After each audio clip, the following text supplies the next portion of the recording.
네, 이번에는 우리 두 번째 시간으로 사회복지 조사론에 대해서 문제풀이를 하는데요. 인간행동과 사회환경이나 다른 과목과 달리 조사론과 법제론 같은 경우에는 문제풀이 중심으로 하지 않습니다. 그 이유가 뭐냐면은 조사론이 가지고 있는 특성 때문에 그렇습니다. 사회복사 1급 그 강의를 그리고 그 시험을 보시는 분들이 제일 힘들어하는 게 조사론하고 법제론이거든요. 근데 법제론은 사실은 힘들어할 필요가 없어요. 왜냐하면은 그거 그대로 나오거든요. 법 그대로. 그렇기 때문에 교과서에 보시면은 법 그대로를 제가 올려놨고 그 법을 열심히 읽으시면은 문제 푸는데 아무런 하자가 없다라는 겁니다. 응용도 없고 아무것도 없어요. 그 있는 그대로 해가지고 여기서 틀린 것은 맞는 것은 이런 걸 물어보는 거기 때문에 보통 문제풀이를 하면 이게 왜 답이 되는지 이게 안 되는지 이것에 대해서 얘기하는데 그 법제로는 그런 논쟁의 여지 자체가 없기 때문에 법제로는 굳이 문제를 풀어야 되는 이유가 별로 없죠. 다만 그런 것들은 설명이 필요 없는 문제에 해당되는 것이지만 여러분들이 이 조사론 같은 경우에는 설령 공부를 했다고 해도 응용하는 게 너무 많다가 보니까 이것에 대해서 설명을 하려면은 이 유튜브 시간을 몇 시간을 잡아먹어야 되는 상황이 벌어지는 거죠. 즉, 25문제에 대한 조사론 문제를 전부 하려면은 시간이 엄청 오래 걸리는 상황이 된다라는 겁니다. 그래서 이런 것들에 대비해서 여러분들이 제 강의가 있어요. 여러분들한테 6월 달부터 이제 교과서 사시고 또 이것도 이제 나름의 페이를 지불을 해야 되지만 뭐 저희 연구소에서 발행하는 책뿐만 아니라 다른 데서의 책들도 대부분 보시면 아시겠지만은 강좌가 있잖아요. 그런 강좌를 따로 등록을 하셔서 공부를 하셔야 될 필요가 있다라는 말씀을 드리는 겁니다. 요번에 나온 책은 나름대로 스스로 공부를 할 수 있도록 만들어 놨지만 그래도 한 번 정도 강의를 들으시는 것이 낫다. 그래서 일단은 6월 달부터 줌 강의로 저녁 때 하는 강의가 있어요. 그 강의를 들으시면 좋겠다라는 말씀을 좀 드리고요. 그 다음에 또 하나가 뭐냐면은 대학에서 강의하는 게 있습니다. 그러니까 대학교는 일반 학생들을 다른 사람들을 안 받는 편이지만 그래도 사회공헌 입장에서 받는 데도 있으니까 좀 지역에서 찾아보시면 좋을 것 같고요. 그 다음에 또 하나가 뭐냐면 협회가 있습니다. 사회복사협회. 사회복사협회에서도 나름대로 교육을 하니까 그 사회복사협회도 한번 찾아보시면 좋을 것 같고요. 뭐 광주 같은 경우에는 광주 보건대학교에서 매년마다 15만 원인가 10만 원인가 받고 이제 밥값도 지원해주고 책값도 지원해주고 뭐 이런 식으로 해가지고 교육을 시키는 게 있습니다. 그런 거 찾아서 하시는 것도 가장 바람직한 방법이다라고 말씀을 좀 드립니다. 자, 그래서 이번에 조사론 같은 경우에는요, 이 문제를 푸는 것에 중점을 두는 것이 아니라 요런 유형이 나오니까 요런 것들을 알아뒀으면 좋겠다라는 약간 애매한 방식의 요약 정리를 좀 해보도록 하겠습니다. 자, 첫 번째 문제, 과학 철학에 관한 설명을 옳지 않은 것은 자, 여러분들 과학 철학과 관련된 문제가 2년에 한 번씩 나오거나 뭐 매년 나올 수도 있고 2년에 한 번씩 나올 수도 있고 불규칙해요. 근데 여기 보면은 여러 사람이 나오거든요. 여러 사람이 나오는데 이 사람들 다 외울 수가 없는 거죠. 이런 것들은요, 사실은 정확하게 읽고서 뉘앙스가 다른 것을 좀 찾아야 될 필요가 있다라는 겁니다. 그래서 여러분들 이런 과학 철학과 관련된 것 교과서에 살짝 언급을 해놨지만 요약 정리하기가 상당히 어려운 영역이니까 여러분들이 그런 부분들은 좀 아시면 좋겠다라는 말씀을 드립니다. 한두 끝도 없죠. 과학 철학에 대한 내용들이 되게 많습니다. 자, 두 번째는 과학적 탐구에서 윤리적 문제에 관한 설명. 여기 윤리적 문제라는 거요. 이거 매년마다 나오는 문제라는 거죠. 우리가 조사를 할 때 윤리성을 지키느냐 안 지키느냐라는 것들을 의미하는 겁니다. 이것에 대해서 여기 보시면요.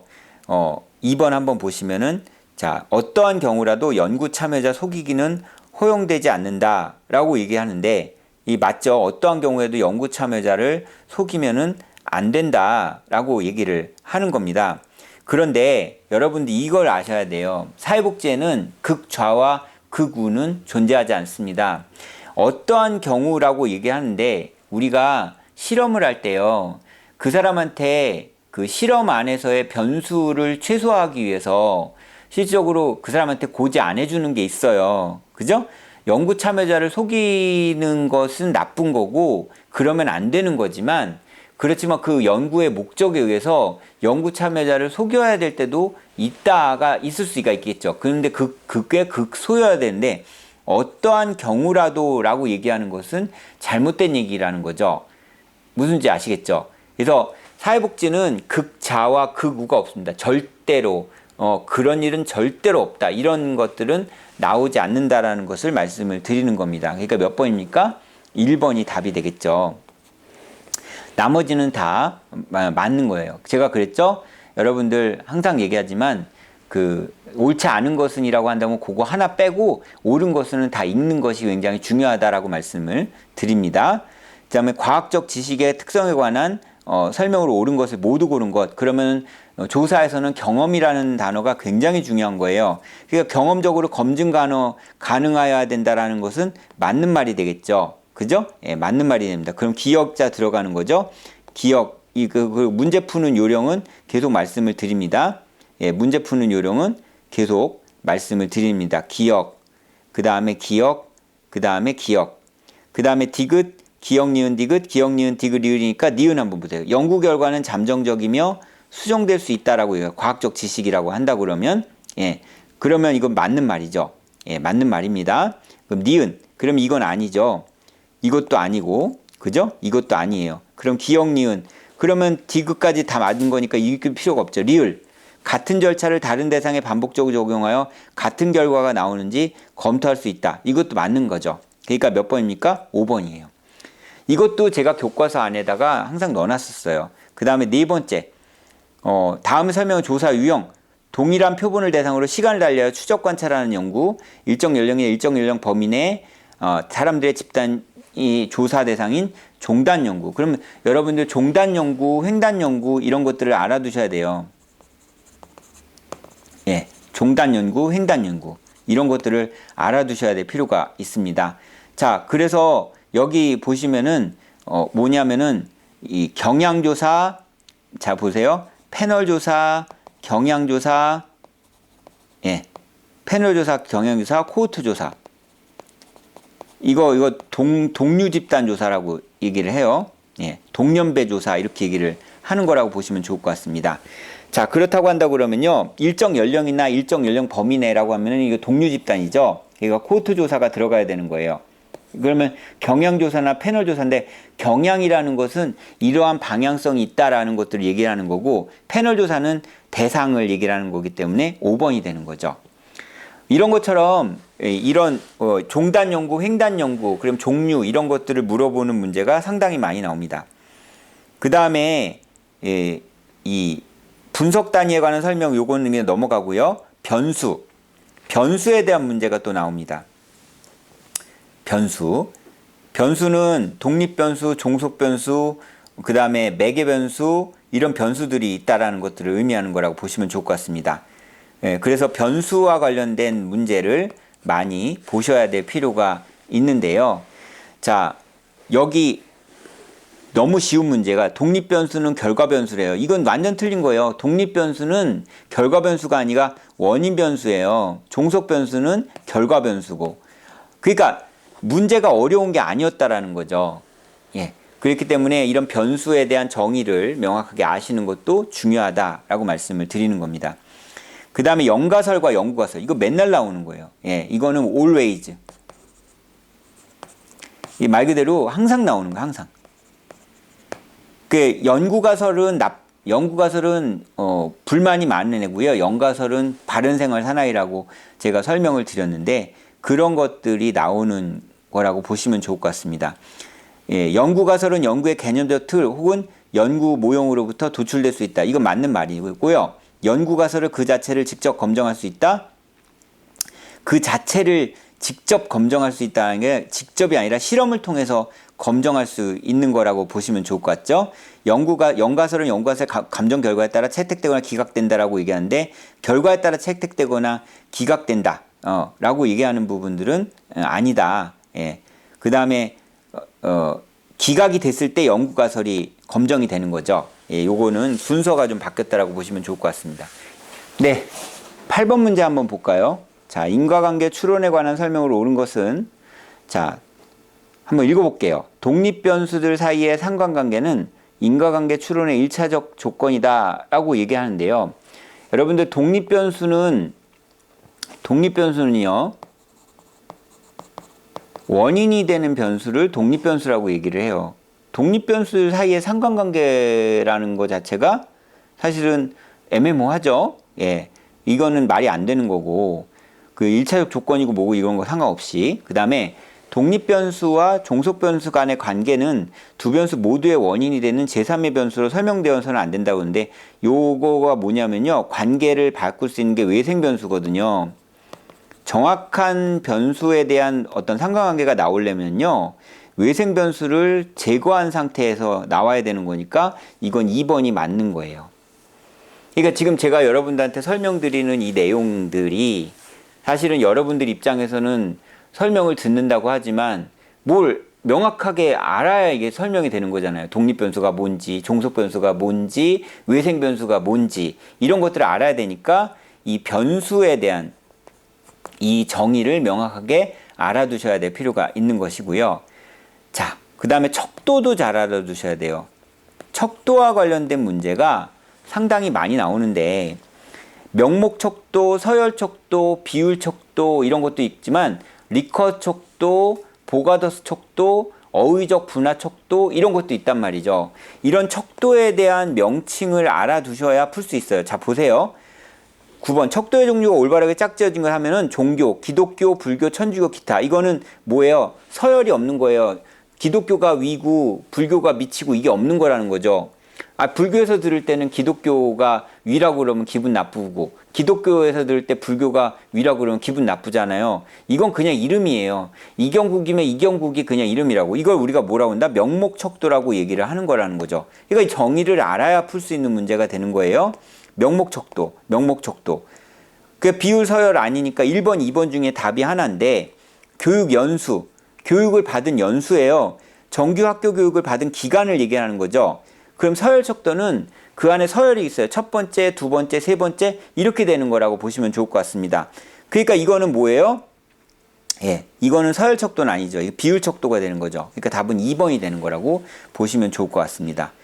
자, 측정 수준이 서로 다른 변수로 묶인 것은 대학 전공, 아르바이트 경험 유무, 복지비 지출 증가율 이것도 마찬가지로 명목 척도, 서열 척도, 등간 척도 이런 것들이라고 보시면 되는 것이기 때문에 이거 딱 봐도 여러분들이 이해가 안 되는 거예요. 척도라는 것이 문제가 많이 나온다라고 얘기하는 것만 여러분들한테 설명을 드리는 겁니다. 여기서는 생활수준, 상중하, 혈액형 뭐 이런 것들이 다른 변수로 혈액형은 A형, B형, A, B형 뭐 이런 식으로 되어 있는 거니까 이 혈액형이라는 건 서열도 없고 등간도 없고 이건 어떻게 보면 명목척도가 될 수도 있다라는 얘기가 되는 것이죠. 그죠? 예. 그렇게 될 수 있어요. 예. 자, 그 다음에 뭐 다르게 말해볼 수 있죠. 예. 서열척도도 아니고 이건 명목척도에 해당된다고 생각하는데 생활수준 상중하는 뭐예요? 서열, 등간 뭐 이런 것들에 대한 해당되는 거니까 4번이 되는 거죠. 나머지는 다 척도가 똑같다라고 보시면 좋을 것 같습니다. 11번 측정에 관한 설명으로 옳지 않은 것. 측정은 연구 대상의 속성에 대하여 일정한 규칙에 따라 숫자나 기호를 부여하는 과정이다 라고 되어 있습니다. 예, 이거 옳은 거 맞는 거고요. 사회과학에서는 개념을 측정하기, 특질 자체를 특정하기보다는 특질을 나타내는 지표를 사용하여 간접적으로 측정하는 경우가 많다. 이거 맞는데 제가 아까 보가더스 척도 얘기했었죠. 이게 무슨 뜻인지 모르잖아요. 보가더스 척도의 사회적 거리 척도는 등간 척도의 한 종류이다 라고 얘기하는데 이 보가더스 척도가 등간 척도의 한 종류라고 보기는 뭐 어려운 거죠. 그러니까 정의를 명확하게 알아야 되는 거예요. 다른 것들은 여러분들이 공부를 하시든 안 하시든 감으로 맞출 수 있는데 실제로 이거는 척도라는 것에 대한 정확한 정의를 모르면 풀 수가 없는 거죠. 지금 보시면 아시겠지만 9, 10, 11번이 전부 척도와 관련된 부분인데 요약 정리에 아주 세부적으로 잘 정리가 되어 있으니까 보셔야 될 필요가 있습니다. 그 다음에 이게 내적 일관성 방법을 우리가 신뢰도라고 얘기를 하는 건데, 신뢰도에는 어떤 종류가 있는가 이것도 보셔야 돼요. 그러면 여기서 본다 그러면은 자, 검사 재검사법, 내적 일관성 방법에 근거하여 신뢰도를 측정하는 방법으로 옳은 것을 모두 고른 것은이라고 얘기를 했는데, 자, 여기 보시면은 기역 디귿 니은 디귿 기역 디귿 리을 니은 디귿 리을이 있는데, 되게 재밌는 건 검사 재검사법, 대안법 이런 부분들도 다 신뢰도 측정하는 방법이거든요. 예, 신뢰도 측정하는 방법입니다. 근데 여기도 이제 조사자 간 신뢰도라는 것도 있는데, 내적 일관성이라고 얘기한단 말이에요. 일관성이라는 거는 똑같다라는 거예요. 그죠? 예, 이것에 대해서 얘기하는 것은 2번 조사자 간 신뢰도라는 거죠. 그런데 뭐 알파계수 이건 아니고요. 검사재검사법 대안법을 여러분들이 그냥 이 문제를 명확하게 이해하지 못하면은 이 문제에 대해서 이거 기역도 맞고 니은도 맞고 리을도 맞아 뭐 이렇게 얘기하면 그 답이 없는 데다가, 그죠? 예. 근데 여기서 옳은 것은이라고 얘기를 하는 걸로 본다면 이건 조사자 간 신뢰도가 맞아요. 근데 이게 뭔지 모르잖아요. 예. 이런 것이라고 보시면 좋을 것 같습니다. 신뢰도와 타당도에 관한 설명을 옳은 것은, 이런 것들은 진짜 그냥 말 그대로 답을 그냥 하나 고르시오라고 얘기하는 거예요. 타당도가 있다면 어느 정도 신뢰도가 있다고 볼 수 있다. 이게 맞는 거거든요. 이거 어디에 나오냐면요. 그 책에 보면은 공식이 있어요. 타당도가 높으면 뭐 신뢰도가 있을 수도 있고 없을 수도 있고 뭐 어쩌고저쩌고 이렇게 나오는 내용이 있단 말이에요. 그걸 보셔야 될 필요가 있습니다. 자, 그 다음에 여기 표집. 또 표집도 되게 중요해요. 표집. 그러니까 결국에는 여러분들한테 이제 조금 있으면 이제 끝이 나는데, 이렇게 그 용어들을 잘 알아두셔야 조사로는 문제를 풀 수가 있는 거라는 거죠. 그러니까 제가 왜 이런 식으로 설명하냐면은, 조사론 강의를 하잖아요. 그러면은 이 얼굴도 보이고 저를 듣기도 하고 하는데, 이게 이 다른 과목과 달리 이 조사론에 대해서는 귀에 안 들어오는 거예요. 이제 법제론은 달라요. 법제론이야 내가 법을 읽으면 아는 건데, 이 조사론은 명확한 명칭이나 그 안에 있는 어떤 정의나 이런 것들을 모르면 문제를 푼다 하더라도 이게 도대체 뭘 얘기라는 건지를 알 수가 없는 거라는 거죠. 자, 이 정리가 되십니까? 예, 그렇게 보시면 좋을 것 같고요. 이게 다 표집이에요. 보세요. 14번도 표집, 15번도 표집, 16번도 표집, 17번도 표집. 그죠? 예, 17번도 표집이에요. 그죠? 자, 그 다음에 뭐 뒤에 보면은 사례에 대한 설명 이런 거 있고, 그 다음에 19번 같은 경우에 내용 분석인데, 내용 분석 문제도 하나가 나와요. 예, 내용 분석 문제도 하나가 나옵니다. 예, 내용 분석 문제도. 예. 그러니까 지금 여기 조사론에 나오는 이론은 제가 책에다가 잘 써놨어요. 그 다음에 단일 사례 연구는 뭐냐면 A, B, 그 다음에 BAB, ABCD 이런 것들, 이런 연구를 단일 사례 연구, 단일 사례 조사라고 얘기를 하는 거라고 보시면 좋을 것 같고, 질적, 양적, 그 다음에 질적, 양적이 있는 것이고, 또 하나는 뭐냐면은 횡단조사, 종단조사 이런 것들이 있고요. 이런 것들에 대해서도 알아두셔야 될 필요가 있어요. 설계도 알아둬야 된다. 설계라는 부분들에 대해서도 알아둬야 됩니다. 그래야 이 문제를 풀 수 있다라는 것들을 말씀을 좀 드리는 겁니다. 그 다음에 이제 뭐 자료 수집 뭐 이런 것들은 금방 알 수 있는 것이고요. 조사론 같은 경우에는 한 해 어렵고 한 해 쉽고 이런 방식을 택하는데, 24년도에는 어려웠던 축에 속해요. 그렇기 때문에 25년도에는 좀 쉽게 나올 수가 있다는 얘기입니다. 고로 제 교과서에 있는 내용들을 명확하게 숙독하시고 공부하셔야 정확한 결과를 알 수가 있다는 것들을 말씀을 드립니다. 이 유튜브는 여러분들 지금 교과서를 사신 분들 있잖아요. 그리고 교과서를 사지 않으셨더라도 저 교과서가 어떻게 된 것까라는 것들을 좀 보시는 분들을 위해서 제가 만든 건데, 근데 이제 그 다른 교과서들 같은 경우에 8권이잖아요. 한 과목씩 해서. 그건 정말 적중률이 높죠. 왜냐면은 인디언의 기우제니까, 즉 다시 말해서 그 안에 내용들 안에 다 들어가 있단 말이에요. 근데 요새는 응용 문제가 많이 나오니까 거기서도 안 나오는 게 분명히 있겠죠. 그렇지만 제 교과서보다 다른 교과서가 좋은 것 중에 하나가 뭐냐면은 모든 내용이 아주 디테일하게 나와 있다라는 거예요. 근데 이제 공부를 하는데 내가 일도 해야 되고 공부도 해야 되니까 양이 많으면 이제 못하게 되는 거죠. 근데 저는 사실은 일종의 AI 형태라고 보시면 돼요. 그러니까 빅데이터들을 모아서 그리고 그걸 분석하고 패턴을 파악하고 이러는 것들을 하는 거거든요. 이것도 다 조사론 안에 들어가 있는 내용인데, 그렇기 때문에 적중률이 높죠. 그래서 24년도에 적중률이 조금 높았습니다. 예, 24년도에 적중률이 상당히 높았어요.